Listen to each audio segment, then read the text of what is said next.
Yeah, this is the other work that my PhD student and I did. And again, my PhD student was not able to make it because of US visa issues. This work is also focused on Wi-Fi. And we know that in Wi-Fi, we have a very strong authentication.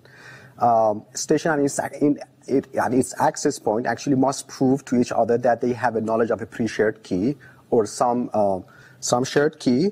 And with that, they achieve mutual authentications. So this is happening using a four-way handshake that takes place at the end of the connection establishment phase.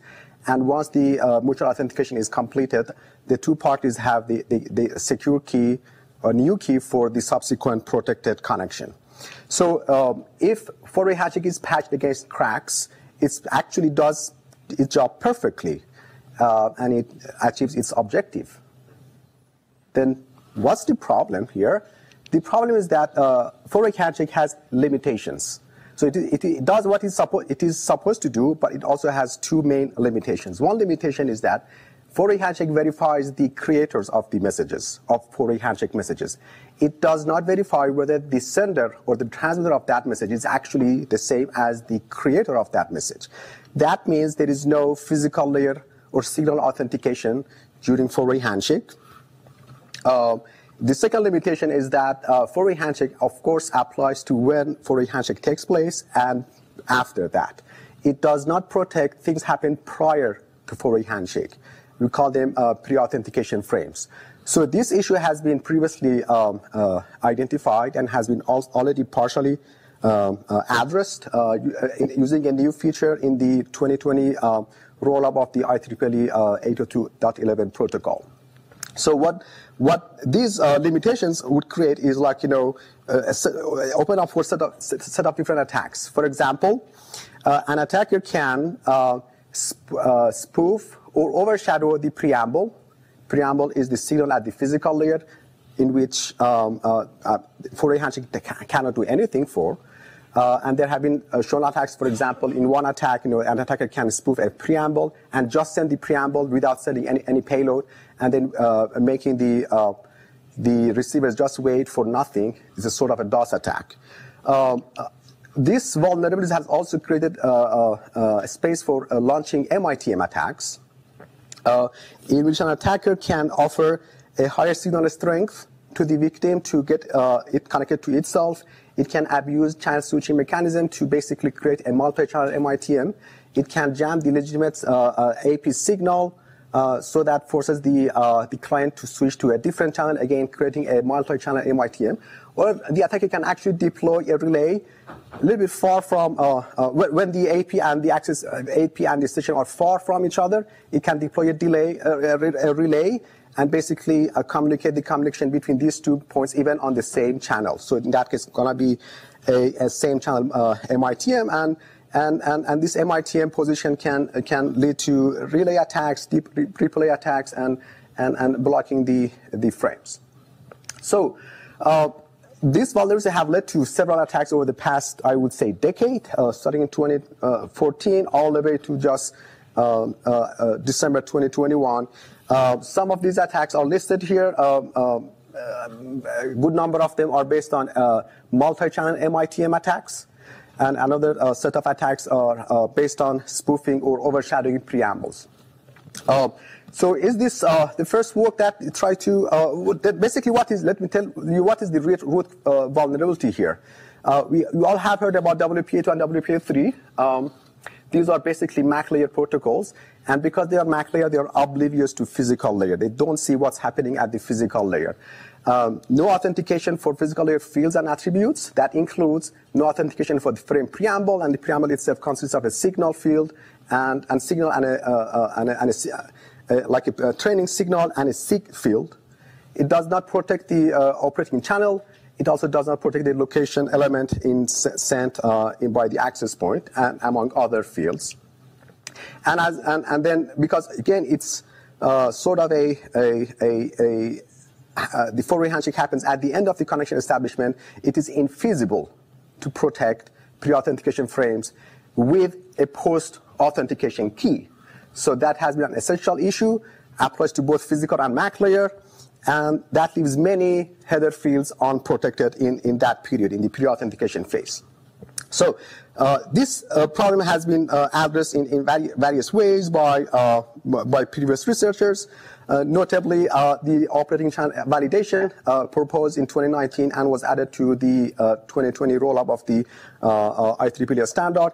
It successfully verifies the operating channel, but it only verifies the operating channel. And it has an overhead of additional pair of frame exchanges for each channel switches to prevent basically multi-channel MITM. There are works that use AP fingerprinting at the physical layer based on things like carrier frequency offset, phase errors, and other physical layer features. However, these schemes would have low accuracy once there are any changes in the hardware channel or the configuration of the system. There are also techniques based on traffic analysis for detecting rogue APs, but these techniques would apply only when the station and the AP are connected together, not before, not while they are trying to connect to each other. And for that reason, we actually look at a solution for this problem. And basically, we looked at the most recent IEEE standard for this, 802.11-2020. We considered the enterprise networks as well as the 802.x based public networks like eduroam that, I guess some of you are already using that. And I took this picture actually from the same room here that I was connected to eduroam. So public enterprise networks are growing, more than 10 billion market value in 2020. And also public networks are growing, public networks based on 802.1x, especially in dense networks like airports and stadiums. So the one thing that these networks have is that they already deploy an authentication server and verify that authentication server. The talk we just heard about, it was about exactly the same topic on verifying the authentication server. And then we assume the latest security protocol for Wi-Fi, which protects management frames. For the threat model, we consider a strong adversary model, Dolev-Yao, that can eavesdrop, inject, drop, and modify frames, but it is not able to decrypt or encrypt packets. So what is our contribution to solve this problem? We propose the first practical digital signature scheme at the physical layer. And our scheme protects the preamble at the physical layer, as well as the MAC address, the channel, and many other things in the pre-authentication phase. In addition to this digital signature, we proposed we actually developed a complementary time constraint mechanism to mitigate some preamble relay attacks that cannot be fully protected by the digital signature, as well as some counter attacks that one might launch against our own digital signature scheme. And then we developed a supervised machine learning technique to basically detect such relay attacks. We evaluated our attack and our proposed solution first by formal verification methods to verify its correctness from cryptographic and non-cryptographic perspective, and then we had some evaluation of its practicality using a commercial AP and USRP test bed that I'm going to explain in details later on. So what the objective of our design is basically, at the very first point, is we want to do an AP authentication with a good required level of security suggested by NIST. Our solution should also be backward compatible. We cannot propose a solution that we put there and only very new devices can use that. It should be backward compatible. It should not break the existing systems. Our solution should create minimum communication and computation overhead, because it turns out that there is not a good field in the existing management frames to include a signature in that, and you want to include design a digital signature scheme. Either we have to extend the frame size, or we have to introduce new additional frames, which in either case would either require changing the protocol significantly, or would add the communication and computation overhead. We also tried not to require any design any scheme that would sign the entire message, because the header fields are going to change from one frame to another, so it is very difficult to really have a unified solution for that. We are not going to rely on any public key infrastructure for this solution. And of course, the solution should be robust against new attacks that try to counter this very solution. So the main idea is as I said earlier, we are going to rely on the already authenticated server. And we use that as the trusted third party. And this third party would provide some keys. And then these signatures would be embedded in the preamble of the signals using a backwards compatible technique called preamble embedding that can carry the signals at the physical layer, at the signal level, at the preamble of the signal, of the frame. And then really the main idea is that let's chain together tightly the frames sent in the pre-authentication phase. So how it works, so the server generates a private key for the server. The server then signs a message that I'm going to explain later on, and then it splits that message into several slices, splits that signature into multiple slices, and sends one slice per preamble. And because these slices are dependent on each other, we call them, they are chained together in a sequence. It's also a sequence number associated with that.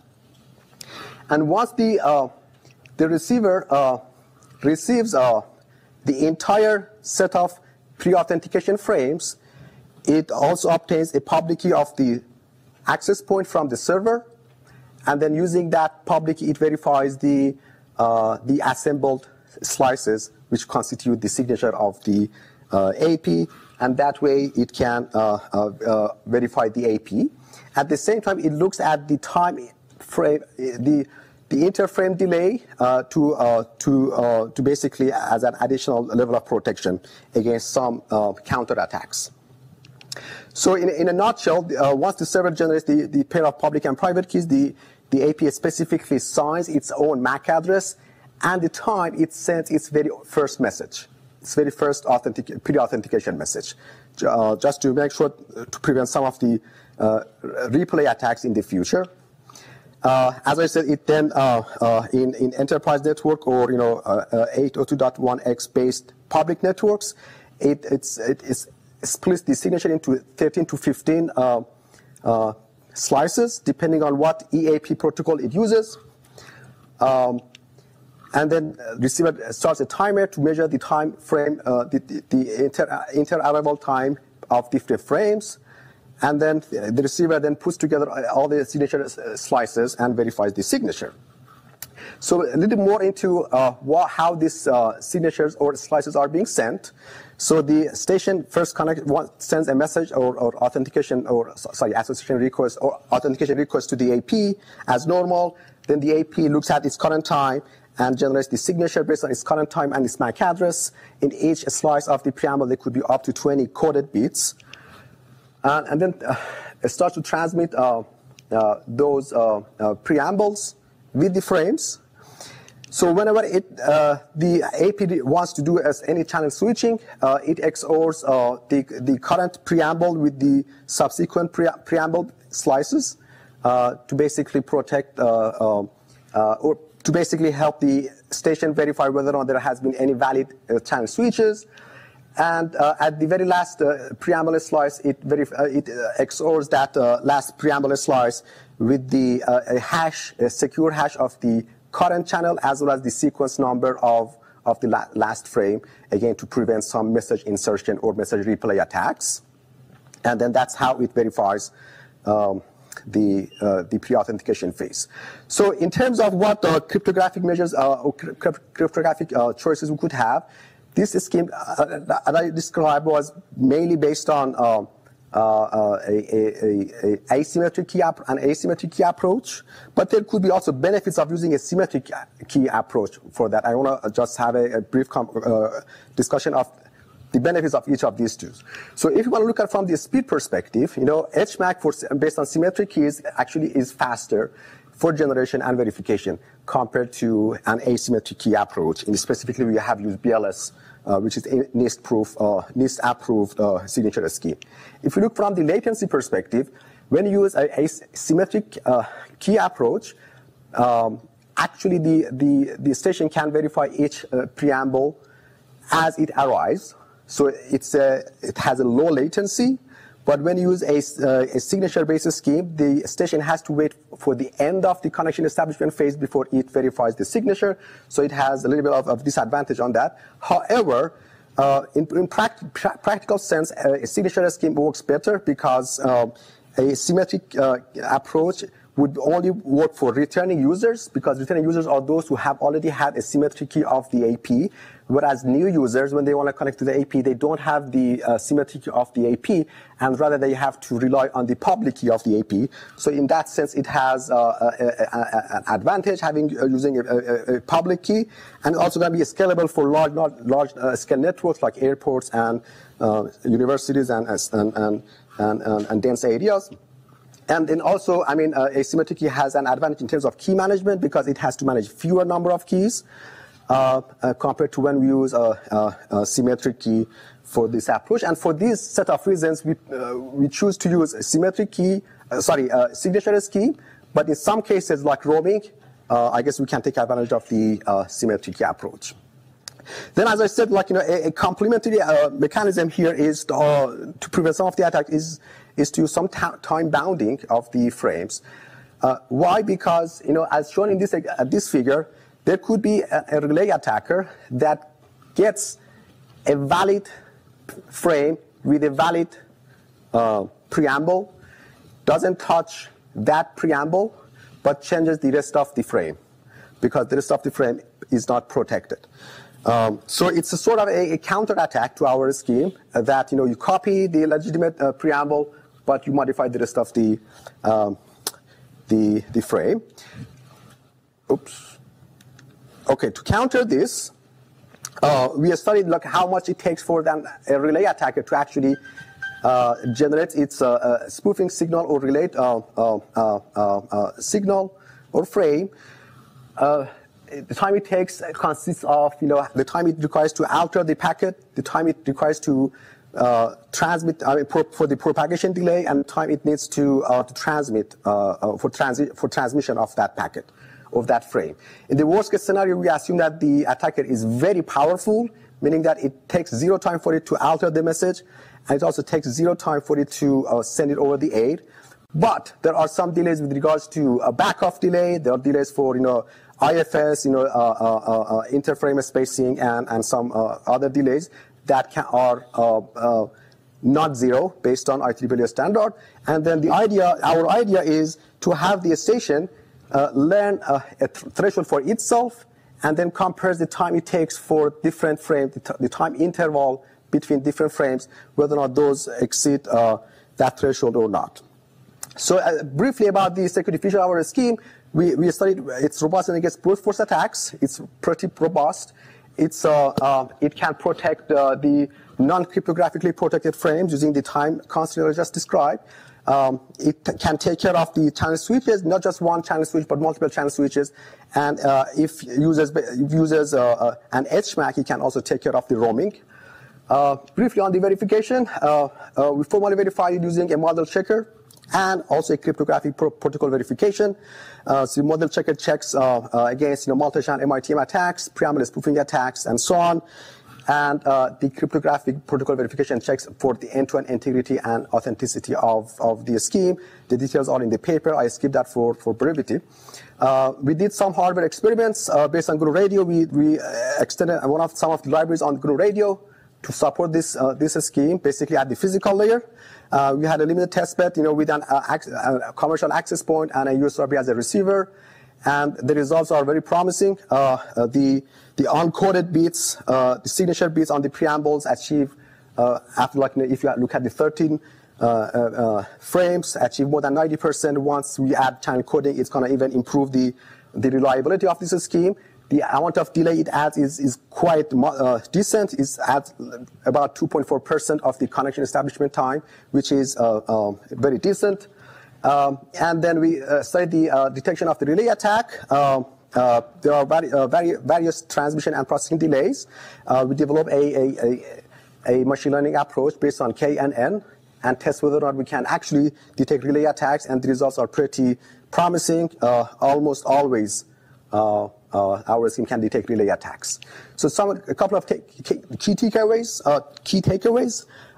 Yes, it is possible to have a backward solution for pre-authentication frames at the both physical and MAC layer. And our scheme has been proven to be secure and practical. Thank you for your attention.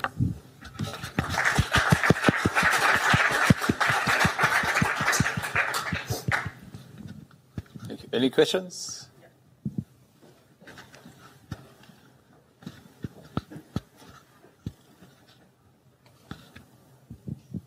Hi, great talk.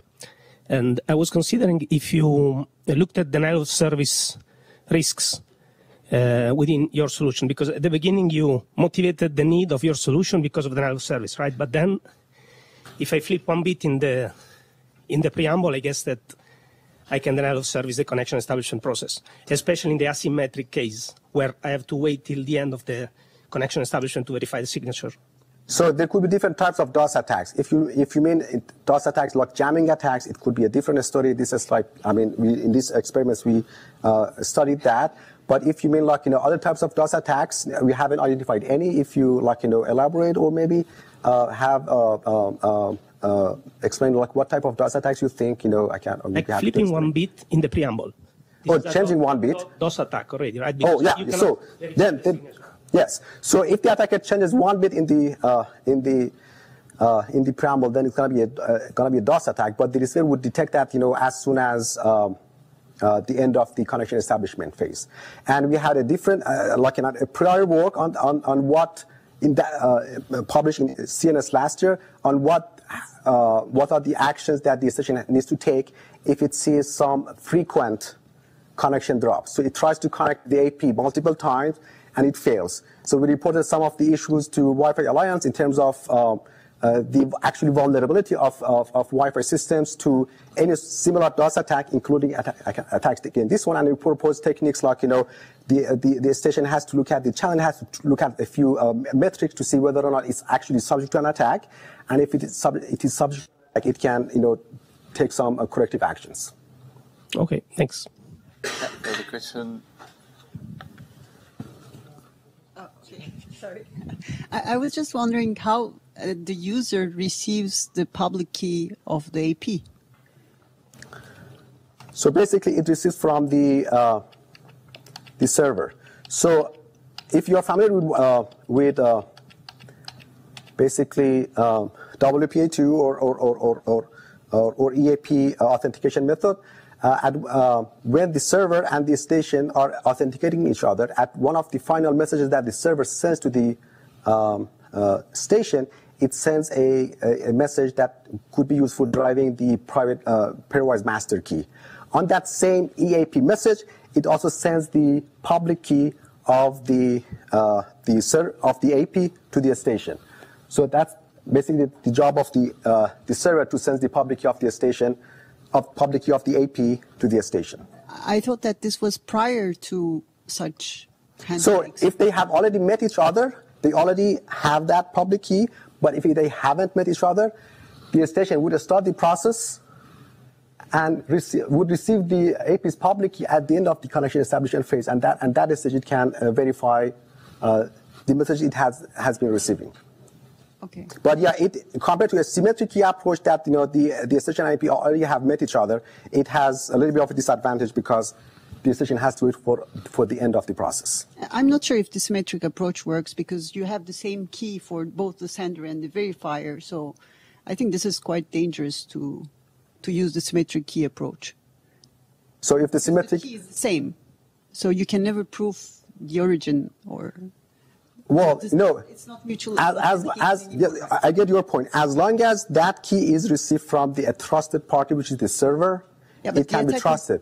That being said, I agree with your point that symmetric key has key management issues, and for that reason, we think asymmetric key is going to be more reliable and practical.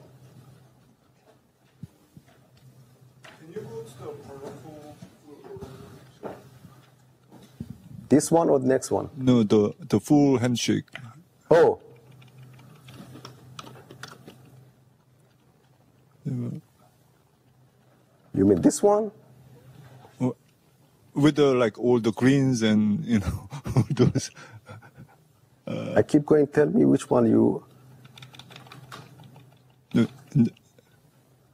In the main protocol, your main protocol. Show me the main protocol.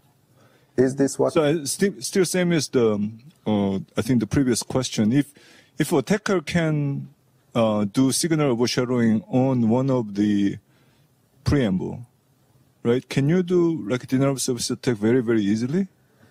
So if you talk about jamming, yes. No, it's a signal overshadowing. So you just change just one bit, right? So then you just touch. So you have a like series of packets, and this series of packets will form a signature, right?